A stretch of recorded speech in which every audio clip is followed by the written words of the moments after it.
Bonjour à tous.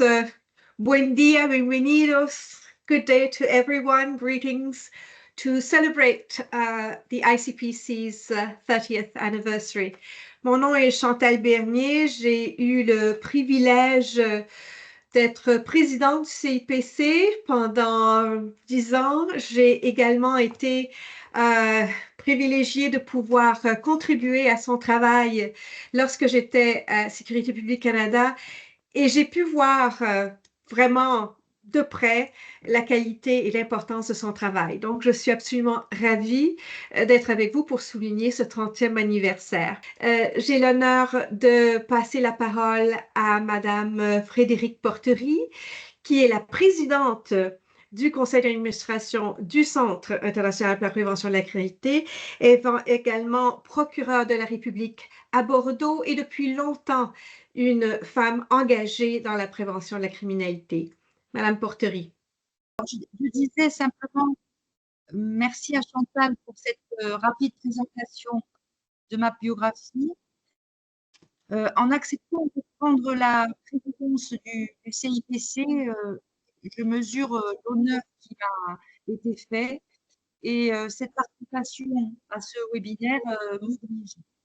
Pour nos amis espagnols qui sont donc aussi en ligne et comme on me l'a demandé. Alors, bienvenidos a todos nuestros amigos hispanohablantes. Hoy es un gran día que nos permite a todos discutir temas comunes de seguridad y prevención de criminalidad. Y es un placer ser presidente de esta organización que reúne a personalidades involucradas y dinámicas. El orden del día se dividirá en dos partes. Un panorama general de los logros significativos del CIPC y las perspectivas de futuro del CIPC. Y además quería decir otras cosas en francés a los otros participantes, así que me permiten. Bueno, travailler au CIPC, c'est évoluer au sein d'une organisation internationale qui est reconnue pour son engagement de la prévention de la criminalité, tout en contribuant à des projets d'envergure. Et ça va être aujourd'hui le thème principal, évidemment, de notre ordre du jour, qui se décomposera en deux temps. Un premier temps qui va nous permettre de survoler les importantes réalisations du CIPC, et puis aussi, bien évidemment, d'évoquer les perspectives d'avenir du CIPC. Ce sont des perspectives que je sais communes à toutes les nationalités qui sont réunies aujourd'hui sur ce webinaire. Et je vous remercie de la confiance que vous m'accordez et surtout de votre présence à ce webinaire qui représente un grand jour pour toutes les personnes, tout le personnel qui travaille au sein de l'IPC et que je veux vraiment saluer et remercier pour leur engagement de notre côté. Merci à tous.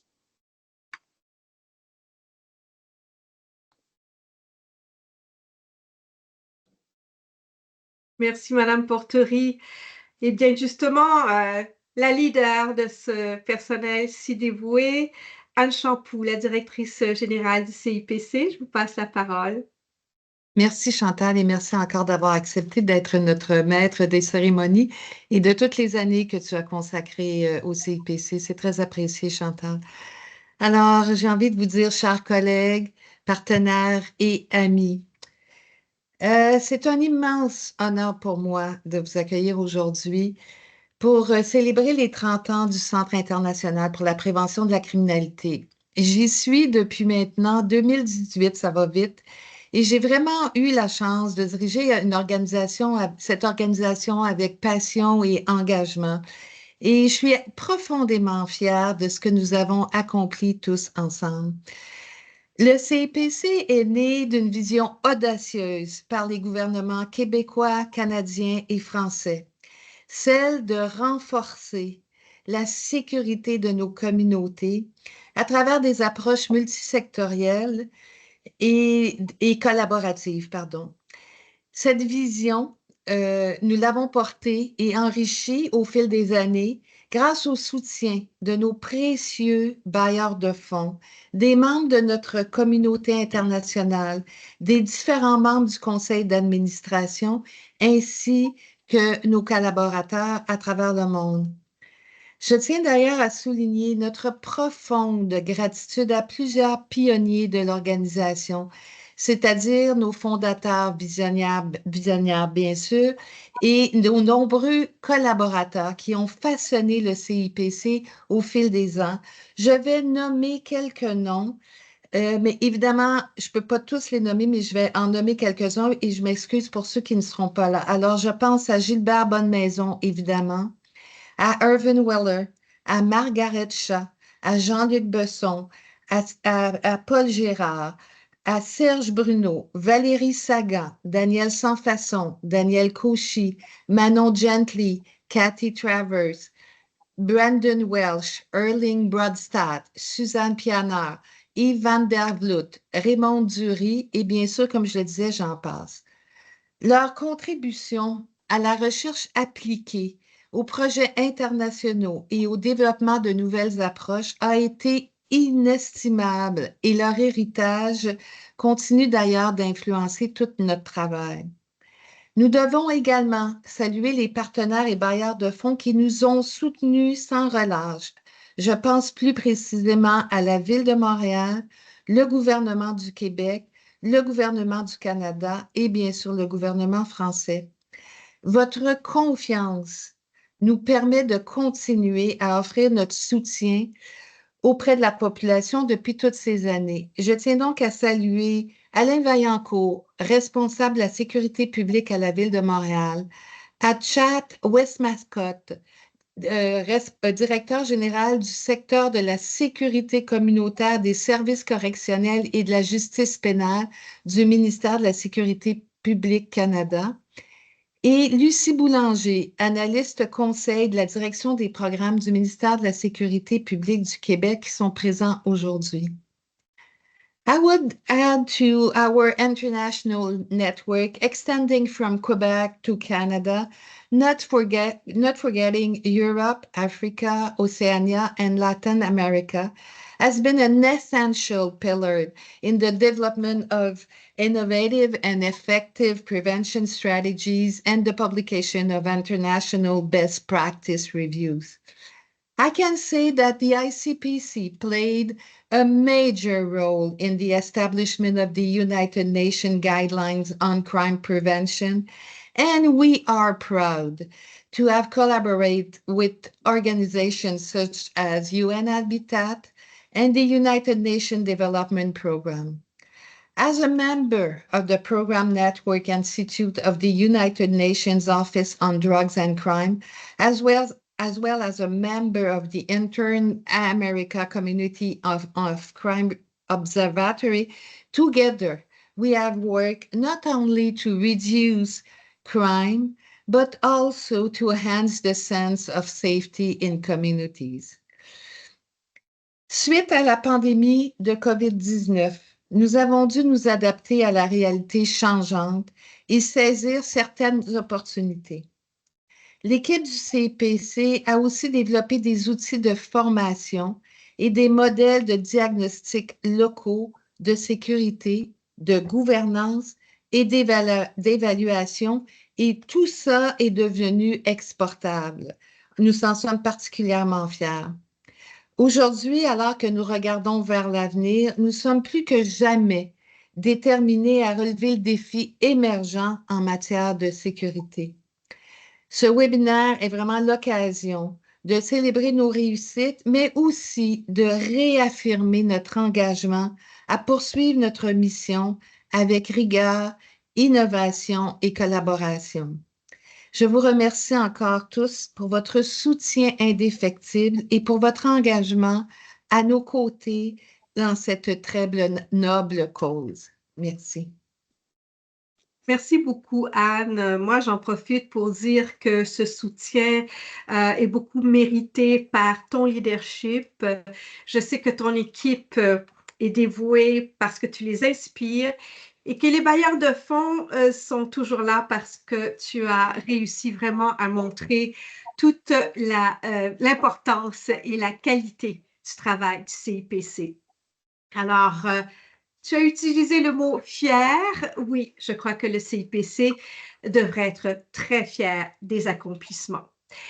Ces accomplissements, effectivement, ils datent de plusieurs années. Nous les célébrons 30 et au fil de ces années, il y a eu des acteurs clés au sein du gouvernement, dont une que j'ai eu le bonheur d'observer parce que c'était ma collègue et je parle de Lucie Léonard.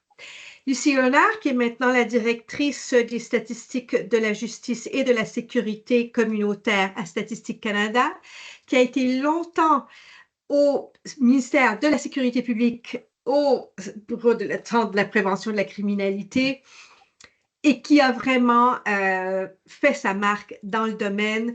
Donc, pour cette raison, elle est avec nous aujourd'hui et j'aimerais passer la parole à Lucie Léonard pour justement parler de comment le partenariat avec le gouvernement du Canada a été important pour de part et d'autre dans l'évolution du CIPC. La parole est à toi, Lucie. Merci beaucoup, Chantal. Alors, c'est avec un grand plaisir et tout un honneur pour moi d'être ici aujourd'hui. Comme Chantal disait, en tant que collaboratrice, contributrice et aussi partisane de longue date du Centre international de prévention du crime.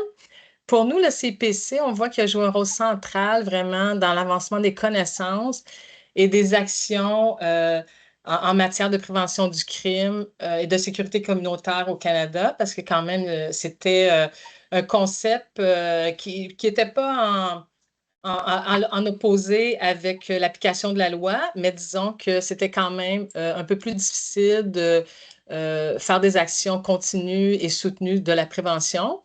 Alors, un des moments clés du CIPC qui a été vraiment au centre de la collaboration avec le gouvernement fédéral a été l'élaboration et la publication des grands rapports internationaux thématiques biannuels financés par le gouvernement du Canada et lancés depuis 2008. So, the Canadian government and its involvement with the ICPC has been a dedicated and beneficial one from all parties involved. And as mentioned in French, it has really influenced the organization I was at, Public Safety, but overall, many organizations, communities involved in crime prevention and community safety practices and policy, especially with the focus on the importance of what we know contribute to effective and result-driven crime prevention efforts. So in a sense, the ICPC were among the organizations who were pushing for that information evidence to tell practitioner, researcher, expert the importance of focusing on the guidelines around crime prevention, basically for effective planning, the importance of local actors, and the evidence, the data we need to inform and evaluate as well the practices and share lessons learned locally and internationally.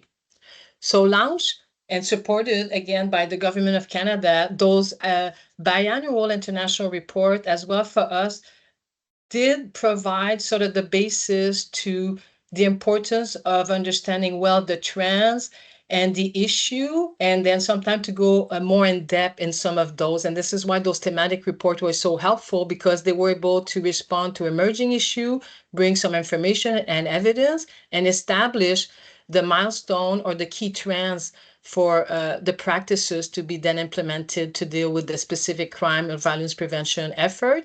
And again, to address really emerging issue that the ICPC were able to share the information and build the evidence for Canadian and around the world as well in disseminating those reports. So again, those thematic reports combined with the training, events, and involvement of the ICPC with, as you know, the United Nations Office on Drugs and Crime and the United Nations Crime Prevention and Criminal Justice Program Network, the PNI, where we go every year, different delegation from Canada in front of the Commission. So there again, the ICPC has been very key to push the thinking, the practices around crime prevention, and then again, to try to focus the efforts of where we need to be to advance crime prevention, learn from the effort of the international community, and as such, strengthening the cooperation in the area of crime prevention and criminal justice.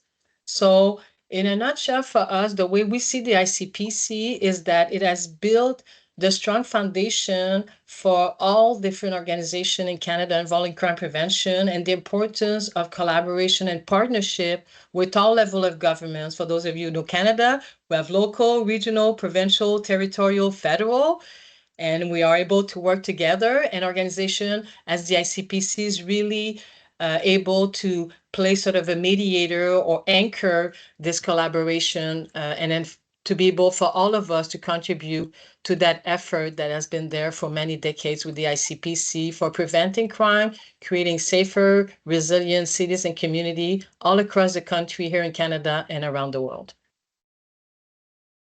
Thank you, Lucie. I was able to see that firsthand because, of course, as I was watching the work being developed, I could see how this bringing together of experiences, of local experience, was really multiplying the results by the sharing of information. And you were very much part of that. And this is a good opportunity to thank you for what you've done. Et je me souviens justement dans un de ces moments où on voyait vraiment comment la mise en commun des données pouvait être éclairante dans l'élaboration des politiques, c'était au Chili, lorsque j'ai eu le plaisir d'entendre pour la première fois Jean-Luc Besson. Jean-Luc Besson qui faisait une présentation sur les résultats de l'Observatoire, comment les données nous montraient l'évolution de la criminalité, l'impact des mesures de prévention. C'était remarquablement illuminant, c'était informateur, c'était également très percutant, en ce sens que ça mettait devant nous tout à fait la réalité objective et dans son caractère le plus local qui peut vraiment échapper au niveau de gouvernement plus élevé. D'où l'importance des observatoires. Et Jean-Luc, je suis absolument ravie que tu sois ici pour nous en parler ce matin. Et voilà, on aimerait en savoir plus sur l'importance des observatoires et comment leurs données se réalisent ensuite en des politiques publiques. Merci Chantal pour cette présentation très fidèle en fait à ce qui s'est produit avec au CIPC et dans plusieurs villes du monde au cours de l'organisation de plusieurs conférences internationales autour des observatoires de la criminalité. Et donc, je vais raconter un peu mon histoire au sein du CIPC, enfin une partie de mon histoire, parce qu'elle a commencé avant 2007, mais vraiment ma rencontre avec le CIPC, c'est 2007, alors que j'étais analyste à l'Observatoire national de la délinquance en France, qui était, je crois que ça a été le seul encore observatoire à caractère national. On a souvent des observatoires locaux, régionaux, mais en France, il y avait un observatoire national. Et Alain Boer, qui était alors président de l'Observatoire en France, m'a mis en contact avec Serge Bruno, Jean Carguer et Johanny Prince, qui étaient du CIPC. Jean Carguer qui travaillait aussi à l'UQAM, l'Université du Québec, et pour organiser la première conférence internationale sur les observatoires de la criminalité à Paris. Et ça s'est déroulé le 11 et le 12 décembre de la même année. Et alors au départ, c'était une petite réunion sur un coin de table. C'était au départ, oui, quelque chose qui n'avait pas vraiment de sens, enfin, en tout cas pour nous. Puis finalement, en travaillant avec Serge, avec Johanny, avec Jean, c'est devenu en fait une conférence. Et en plus, elle a eu du succès. Donc, on a passé 2 jours avec des intervenants de tous les pays, enfin de beaucoup de pays, pas tous les pays, mais enfin de beaucoup de pays. Je me rappelle, il y avait même des intervenants du Sri Lanka. Donc, c'était pour nous un peu quand même une première. Et puis, on avait bien sûr la collaboration du CIPC et du Canada, du gouvernement du Canada et de Statistique Canada à l'époque aussi déjà. Et donc, on avait déjà à l'époque un axe franco-canadien qui était très puissant dans l'idée de développer la prévention de la délinquance, mais surtout la fonction de l'utilisation rigoureuse des données de la délinquance à partir des données multisources, pas uniquement les données police ou gendarmerie, mais les données aussi des bailleurs sociaux, des transporteurs, des hôteliers, je ne sais pas, de la sécurité publique autrement que par que les données autres que les données de la police et de la gendarmerie. Il y avait un but à cela, c'était de mieux comprendre en fait la délinquance et le phénomène de la délinquance pour mieux agir à travers des programmes de sécurité sur les territoires. Alors, mieux comprendre, ça voulait dire avoir une rigueur scientifique dans l'observation, dans le diagnostic, mesurer plus objectivement que par le passé ce qui se passait sur le territoire, sur les territoires, identifier les facteurs précipitants, on dit au Canada précipitants, facilitants, sortir de la subjectivité, éviter les actions menées sur les a priori, sur des présupposés ou souvent aussi sur des visions partielles, voire partisanes de la délinquance, et donc mettre en place des actions ensuite pour renforcer la formation, élever les compétences des professionnels qui travaillent sur la prévention de la délinquance et le professionnalisme des agents chargés d'observer et de diagnostiquer les événements. Faire baisser la délinquance impliquait aussi une mesure plus exacte que ce que l'on avait auparavant dans nos outils pour mettre en place des actions publiques ou privées à travers des programmes et ensuite mesurer les résultats. Parce que souvent, on met des programmes en place et puis on ne mesure pas les résultats. Ça, c'est un peu embêtant. Et donc, la mise en place d'outils et de méthodes statistiques performants basées sur l'observation précise et désagrégée des phénomènes, ça a été un des objets de ces conférences et de la mise en place des observatoires de la délinquance. Et je voudrais d'ailleurs rendre hommage ici à l'action de Statistique Canada et de Lucie Léonard, qui était dès le départ présente, en tout cas Statistique Canada était présente dès le départ, et qui travaille depuis longtemps dans le domaine et qui aussi, même à travers ses sites internet, a pu aider un certain nombre de professionnels à travailler avec les statistiques, alors que ce n'est pas toujours évident quand on sort du domaine social ou quand on est plutôt dans la police ou dans la justice, à travailler avec des statistiques, c'est quand même un monde un peu différent. Donc travailler sur les territoires, c'était aussi promouvoir l'idée que pour prévenir et combattre efficacement la délinquance, eh bien, on doit délimiter des territoires.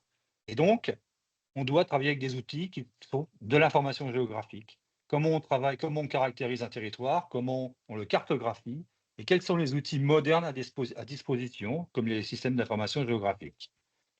Le but était de soutenir les observatoires à travers la mise en place de ces conférences internationales pour soutenir donc ces observatoires, de les essaimer, c'est-à-dire qu'en fait d'essayer qu'il y en ait un certain nombre qui naissent à travers le monde, et aussi d'apporter la connaissance et les outils de l'expertise aux participants à ces conférences, et puis de communiquer sur les méthodes, les styles d'approche et les bonnes pratiques. Très important de partager les bonnes pratiques.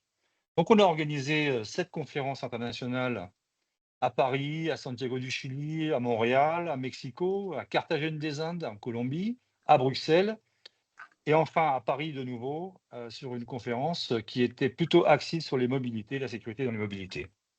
Alors 17 ans après, la vision du CPC est plus que jamais, de mon point de vue, à l'ordre du jour. On parle désormais de données probantes, on parle de data, qui sont, comme chacun le sait, désormais au centre des politiques publiques, mais aussi surtout des politiques les plus efficaces de lutte contre la délinquance et la criminalité, parce qu'on ne peut prévenir que ce que l'on connaît très bien.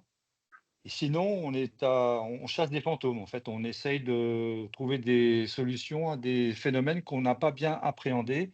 Et donc ça, c'est pas une bonne solution. C'est une bonne solution pour dépenser de l'argent, mais pas une bonne solution pour trouver des bonnes solutions, justement.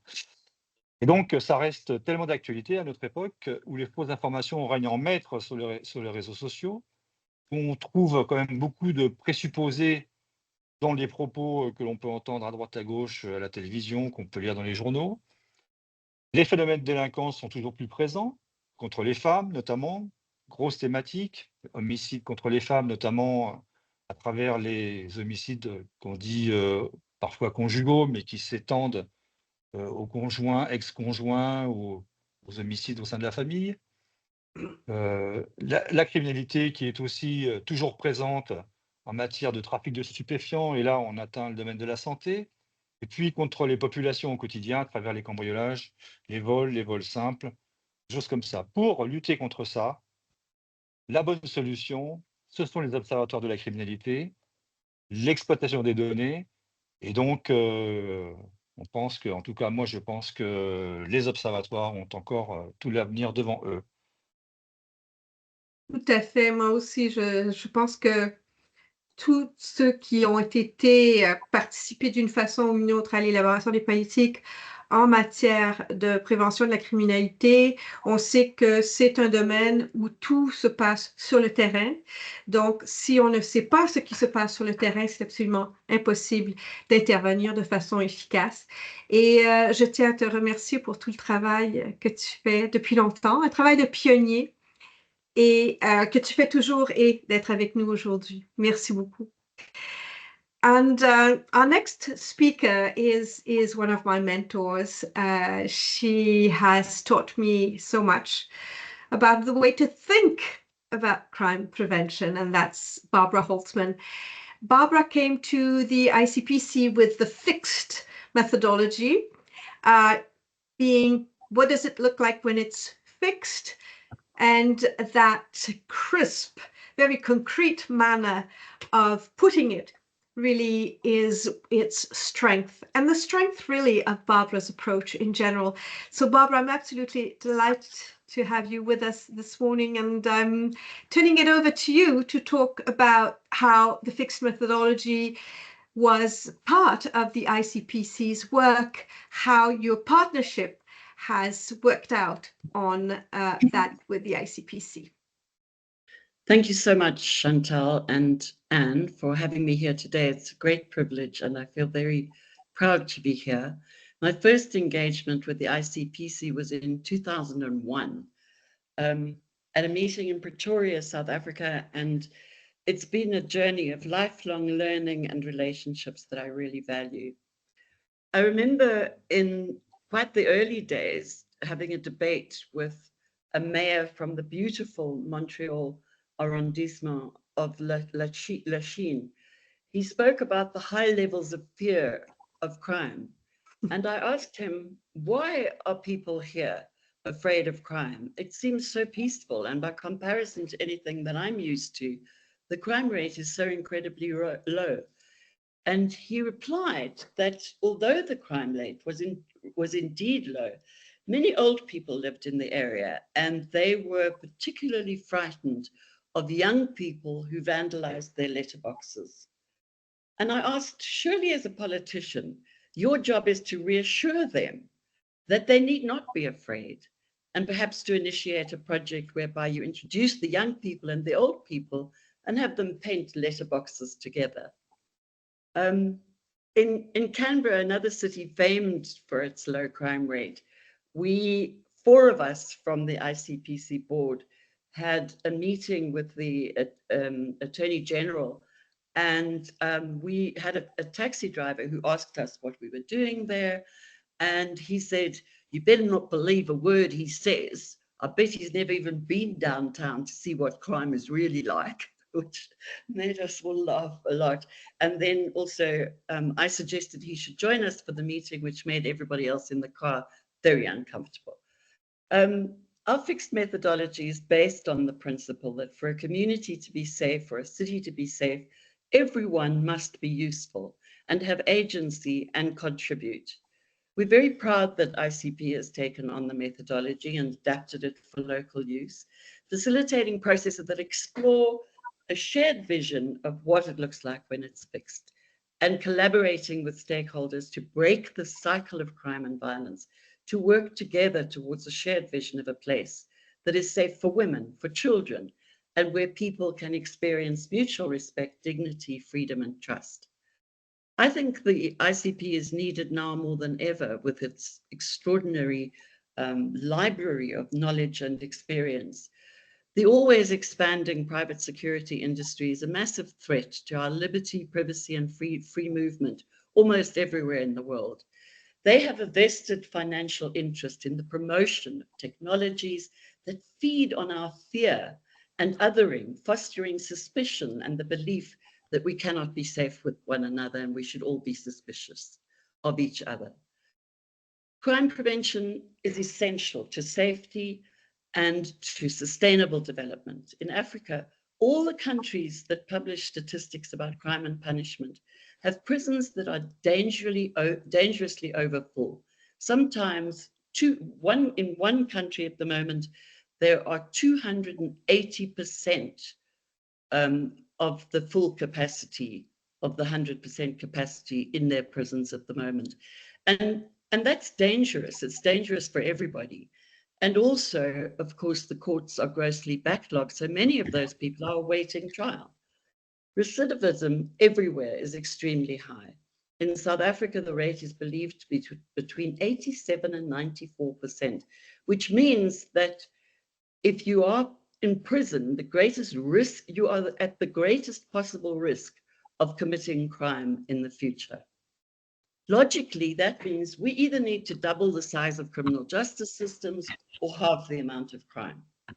And I really don't want to be a part of building new prisons, building new justice systems. We have to go the other route and do everything in our power to halve crime, to make it less, and to put in its place things that really matter to people, places and spaces and family programs and parenting and early childhood development, and all the things we know that reduce the risk of people actually becoming criminals as they grow up. Once had a policeman in a workshop actually, and he said, I asked everybody in the workshop, what brings you here? And he stood up and he said, it's my job to stop every person from committing a crime. And I said, no, no, no, no, no. It is our collective job to make sure that everybody lives the best possible life they can.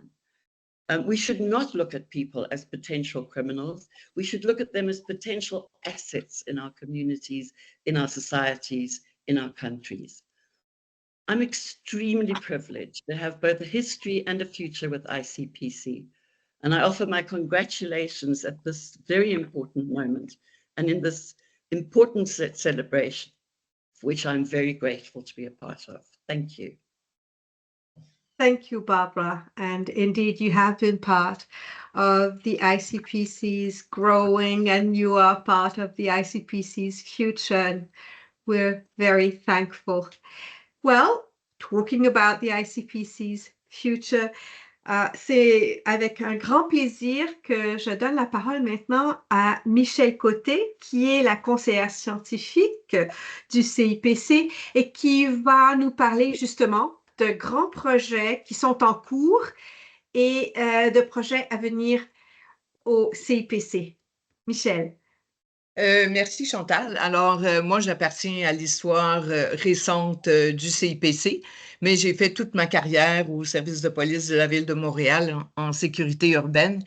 Je vous dis ça parce que ça a été une opportunité, Anne en parlait, pour nous de pouvoir finaliser une entente avec le ministère de la Sécurité publique pour avoir accès à une base de données sur la criminalité au Québec. Et je les en remercie infiniment. Jean-Luc a souligné l'importance des données. Vous allez voir, chers bâtisseurs du CIPC, qu'on vous a écouté, entendu, et que la jeune équipe d'aujourd'hui poursuit, en fait, l'œuvre que vous avez amorcée. Les données, l'analyse, en fait, des crimes contre la personne, contre les biens et ceux reliés aux drogues sont importantes pour avoir une meilleure compréhension de ce qui se passe sur le terrain. Barbara l'a bien souligné. Donc, nous avons des données sur 5 ans et ça nous permet de faire des analyses en tenant compte de l'âge, du genre, du lieu et de la relation entre les victimes et les auteurs présumés. Donc, ces analyses permettent de développer des projets de prévention ciblés basés sur des données probantes, comme tu l'as bien souligné, Jean-Luc et Barbara également. Les fichiers, pour rassurer tout le monde, qu'on nous donne ne comprennent aucune donnée nominative. En aucune façon, nous pouvons relier un événement à une personne en particulier. Les fichiers sont hébergés sur un site protégé, sont accessibles à un nombre très limité de personnes et nous ne pouvons pas les partager. L'enquête sociale générale de Statistique Canada, chère amie Lucie Léonard, nous renseigne, en fait, conclut qu'une grande part des crimes ne sont pas soulignés, ne sont pas apportés à la connaissance de la police. Malgré cela, les données policières demeurent le meilleur indicateur des crimes, de la criminalité et de l'insécurité dans une ville. En complément de ces données et en complément de l'enquête des informations de l'enquête sociale générale, l'équipe du CIPC a développé un questionnaire de sondage en ligne sur le sentiment de sécurité et la satisfaction sur les services. Cet outil diagnostique est complémentaire donc aux informations policières. Il renseigne sur le sentiment de sécurité des citoyens selon lieu, le moment de la journée, du mois, de l'année, le genre et l'âge. Il renseigne également sur la satisfaction et la confiance des citoyens dans les services qui sont offerts. Nous utilisons également des données ouvertes de Statistique Canada et nous documentons l'indice de défavorisation multiple, l'IDM, ou les données ouvertes de l'Institut, de l'Institut national en sécurité publique, désolé, sur l'indice de défavorisation matérielle et sociale, qui nous renseigne aussi sur les facteurs de risque et de protection par secteur. Cet ensemble d'informations couplées à des données qui sont collectées sur le terrain font partie de la stratégie du CIPC pour offrir les informations les plus justes et les plus complètes que possible. Voilà, Chantal, mon petit topo sur les données et une partie de l'histoire récente du CIPC. Merci beaucoup. Mais je pense aussi que vous allez nous parler du laboratoire de sécurité urbaine. Oui, je vais vous en parler avec grand plaisir. Alors, le rôle essentiel et fondamental des villes dans la sécurité urbaine de leurs citoyens est reconnu depuis plusieurs décennies. Les municipalités peuvent manquer d'outils toutefois pour appuyer et informer sur leur processus d'élaboration et planification de politiques publiques, mais également pour mettre en œuvre, suivre et évaluer leurs programmes et leurs projets. Un laboratoire en sécurité urbaine a donc pour objectif de soutenir la gouvernance en accompagnant les municipalités dans l'élaboration d'une politique publique, d'un plan stratégique ou la mise en œuvre de projets concertés en sécurité urbaine. Il propose également une plateforme d'innovation, d'échange et de développement de connaissances. Alors, on les retrouve dans 5 volets. Premièrement, la gouvernance stratégique d'une ville qui est essentielle à la cohérence, la complémentarité et l'implantation de mesures d'intervention et de prévention qui sont basées sur les meilleures pratiques. Le deuxième volet, c'est la gouvernance des données. On en a abondamment parlé depuis le début de ce séminaire et des systèmes d'indicateurs qui peuvent mener idéalement à la création d'un observatoire, tu l'as bien souligné, Jean-Luc. Le conseil et le soutien technique qui permet d'accompagner les gestionnaires et leurs partenaires dans la réalisation de plusieurs mandats, comme en a parlé également Barbara. Le transfert des connaissances et l'augmentation de la capacité des acteurs locaux par un rôle de mise en lien, de transfert de pratiques et d'échanges entre une mosaïque d'acteurs impliqués dans la prévention de l'insécurité urbaine. Finalement, la production d'analyses et de diagnostics de sécurité qui permettent de développer la connaissance sur les thématiques priorisées par le lab.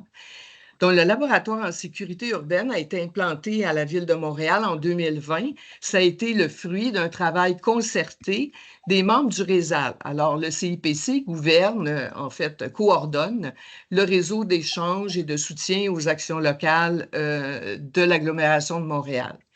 À cette occasion, il y a un comité de réflexion qui a été implanté et qui a été coordonné par Pierre-Alexandre Lemaire, qui était au CIPC à l'époque et qui a rejoint nos collègues de la Ville de Montréal, et Pierre-Luc Lortie à la Ville de Montréal. Il a été financé par le Service de la diversité et de l'inclusion sociale de la Ville de Montréal et le programme Innovation et développement d'expertise du ministère de la Sécurité publique du Québec. Alors voilà un autre volet qui complète cette fenêtre d'opportunité dont nous a parlé Dan, que la pandémie a créée, qui a été de développer tous ces beaux projets qu'on a pu implanter tout près de chez nous, à Montréal, au Québec, et qui ont toute une vie, qui les attendent maintenant à l'international où on est plus libre de se déplacer. Donc, ça va être un bonheur.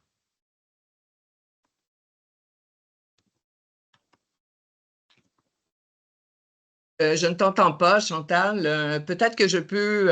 Oui, oui, tout à fait. Oui, je l'ai souligné que tous ces résultats sont d'autant plus impressionnants que, effectivement, comme le mentionnait Anne, le CIPC travaille beaucoup à contre-courant. À contre-courant, par exemple, Barbara a moment ago was speaking of this attachment to repression and technology to bring law and order when the ICPC is pursuing the verified theories that we need to develop capacity, we need to have engagement to truly have a peaceful society. Également des obstacles comme la pandémie, mais d'où le CIPC a réussi à tirer des opportunités. Et sur ce, Michel, je vous demanderai donc de nous parler maintenant du futur du CIPC. Why don't we move to the future of the ICPC, el futuro del CIPC? Michel, s'il vous plaît, parlez-nous de ce qui s'en vient. Bon, alors je vais vous parler, en fait, le CIPC, on a choisi de vous parler de 4 projets en particulier aujourd'hui, mais on va vous tenir informés grâce à notre infolette que l'équipe des communications du CIPC publie régulièrement pour vous tenir au courant de ce qui se passe chez nous. Donc, ce fameux projet de laboratoire en sécurité urbaine qui avait été initié en 2020, eh bien, on a été capable de le déployer maintenant dans la grande région métropolitaine. C'est la communauté métropolitaine de Montréal. Qui regroupe 84 municipalités, petites et grandes, et on va y travailler de 2004, donc ça vient tout juste de commencer jusqu'en 2027. Maintenant, avec ce projet, on souligne un certain nombre d'enjeux graves et importants sur lesquels nous devons nous pencher. D'abord, sur l'importance de s'attarder au mode de recrutement des jeunes dans les gangs. Bien que le recrutement pour les crimes d'opportunité se développe sur le web, on en a longuement entendu parler, il faut quand même garder à l'esprit que le recrutement traditionnel basé sur la création de liens forts avec les jeunes demeure extrêmement important. Autour des écoles, des anciens qui fréquentaient la même école trouvent le moyen de s'approcher des jeunes les plus vulnérables et de créer d'abord des liens relationnels forts, sensibles avec eux avant de les impliquer dans le crime. On s'intéresse aussi au défi des jeunes et des intervenants à la sortie des gangs parce que si le défi est aussi cette rupture de lien qui avait été développée, c'est un défi aussi pour leur santé et c'est un défi pour leur sécurité. Alors, beaucoup ont subi des violences pendant qu'ils étaient membres de gangs de rue. Plusieurs ont à vivre avec des chocs post-traumatiques pour lesquels il faut qu'on puisse les appuyer. Mais là, on sort évidemment un petit peu de la prévention. L'enjeu des déplacements, de leur sécurité et de celle des autres, l'importance de cibler les jeunes de 18 à 25 ans, qui est un groupe d'âge qui a été peu couvert par les études jusqu'à présent. Donc, on connaît moins leur enjeu spécifique et on connaît moins les meilleures pratiques qui s'adressent spécifiquement à eux. On a beaucoup travaillé les adolescents, mais un petit peu moins les jeunes adultes. Les connaissances qui ont été acquises au CIPC, on favorise également le développement de projets avec le milieu universitaire. Donc, le CIPC est fier d'être une partie prenante du Living Lab en prévention des violences armées, sous la direction de Denis Lafortune, qui est directeur scientifique de l'Institut universitaire Jeunes en difficulté et professeur titulaire à l'École de criminologie de l'Université de Montréal. Donc, la prévention des violences armées, la cybercriminalité, le recrutement et la sortie des gangs de rue font partie des sujets prioritaires traités dans le cadre de ce nouveau laboratoire en sécurité urbaine de la communauté métropolitaine de Montréal. Le développement d'approches innovantes avec notre réseau de partenaires fait partie de nos stratégies, de même que la création d'un réseau d'échange et de soutien aux actions des municipalités de la CMM, là qu'on sur lequel on a commencé à travailler. Parmi les outils à l'étude, l'utilisation de l'intelligence artificielle est évaluée, mais j'avoue que moi, après 30 ans de pratique, ça me stresse plus que ça m'excite, mais je compte sur les jeunes de l'équipe et peut-être que Benoît Dupont, j'ai vu que tu étais là, Benoît, tu pourras donner un coup de main. Ce projet est financé dans le cadre du programme Innovation et développement de l'expertise en sécurité publique du Québec. Dans les projets à venir, nous en avons un qui arrive, il est à sa 3e année, qui va être conclu donc cette année. C'est la prévention de l'exploitation sexuelle des jeunes à des fins commerciales. C'est un projet qu'on a fait en collaboration avec la table d'action concertée montréalaise en exploitation sexuelle, qui s'appelle la TACMES, et le RESAL, dont je vous ai parlé, l'Université du Québec en Outaouais et le Réseau scolaire de Montréal. C'est un projet qui vise à développer un outil web qui permettra aux jeunes d'évaluer leur situation et de les orienter vers les ressources appropriées. Ce projet se situe donc entre la sensibilisation large public et les jeunes ancrés dans un réseau qui, eux, seront plutôt dirigés vers le projet Sphère qui a été implanté au Québec. Vous trouverez de l'information sur Sphère sur Internet. C'est vraiment un super projet. À travers plusieurs rencontres avec les jeunes, notre équipe a constaté qu'ils se montrent souvent réticents à être diagnostiqués par des intervenants ou à l'idée, comme ils nous le disent, de se faire fouiller dans la tête. Et c'est à travers nos projets aussi sur les violences commises et subies par les jeunes qu'on a également constaté que plusieurs d'entre eux ont perdu confiance ou sont dans des situations où ils ont moins confiance dans les institutions, les forces de l'ordre et les services d'aide à l'enfance et ceux du réseau scolaire. C'est ainsi qu'est née l'idée de créer un outil numérique conçu par et pour les jeunes. Un outil qui fait appel à la résilience des jeunes en situation de risque. Donc, savoir reconnaître les premiers signes du faux amour et les premières fausses amitiés des personnes qui vivent des fruits de la prostitution d'autrui. Reconnaître la vulnérabilité dans laquelle la consommation de drogue nous place, vulnérabilité pour la santé, mais aussi vulnérabilité liée au coût de la consommation de stupéfiants, qui amène plusieurs des jeunes vers l'exploitation sexuelle d'ailleurs. Garçons et filles, on parle beaucoup des filles, mais il y a de plus en plus de garçons.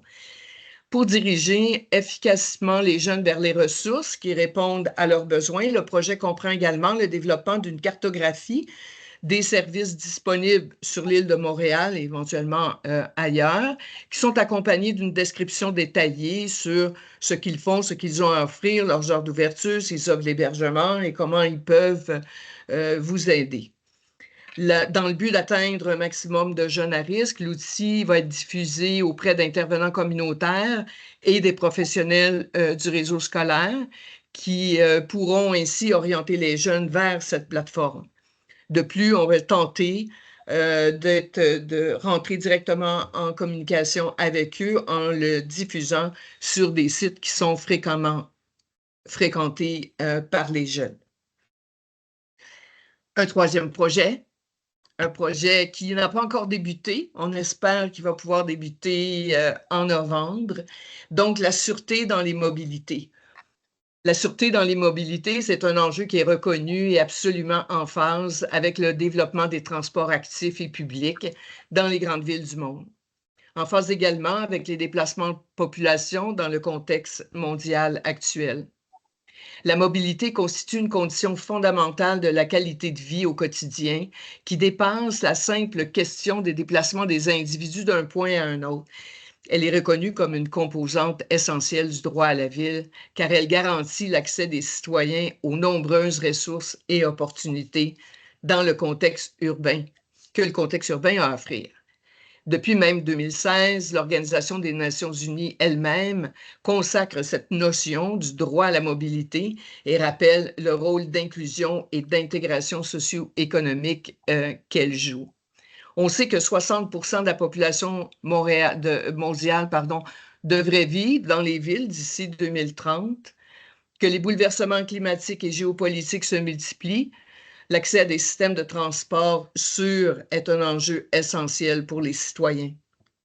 Dans l'esprit du développement des politiques publiques en ce qui concerne le transport public urbain au Canada, le CIPC a été invité par le ministère de la Sécurité publique du Canada à déposer un projet qui fait un état de situation dans les 5 grandes villes canadiennes de plus d'1 million d'habitants. Donc, on les voit ici à l'écran, Montréal, Ottawa, Toronto, Calgary et Edmonton. Les objectifs de ce projet sont de présenter l'état actuel de la sûreté des mobilités urbaines au Canada, d'identifier les meilleures pratiques canadiennes et internationales en matière de prévention de l'insécurité dans les transports publics et de formuler des recommandations pour améliorer la sûreté dans le domaine. Ce projet s'étalera sur 3 ans et il combinera une revue de littérature, des marches exploratoires et des rencontres avec des experts terrain et des scientifiques. L'équipe du CIPC pourra également compter sur un important réseau de collaborateurs scientifiques et d'opérateurs développés dans le cadre de la préparation et de la diffusion de la 7e conférence internationale sur l'observation, l'analyse et la prévention de l'insécurité qui portait en 2022 sur la sûreté dans les mobilités, où j'ai eu le plaisir de te rencontrer, Chantal. Et je vous invite à lire les actes du colloque qui sont publiés sur notre site Internet. Et je terminerai en vous parlant du programme de formation du CIPC.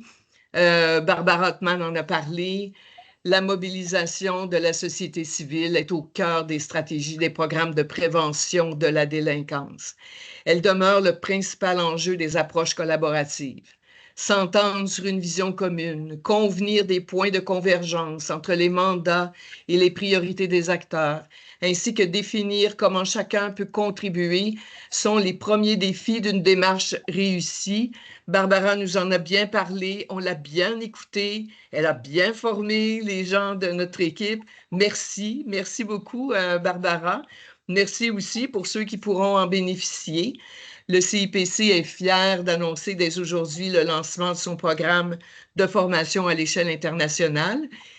Elle est offerte sur 2 jours en présentiel par des experts analystes du CIPC et la collaboration d'experts locaux. On aime bien donner toujours une couleur locale, toujours aller voir les forces vives de chacune des villes, de chacun des endroits où on a à intervenir et de les amener à collaborer avec nous.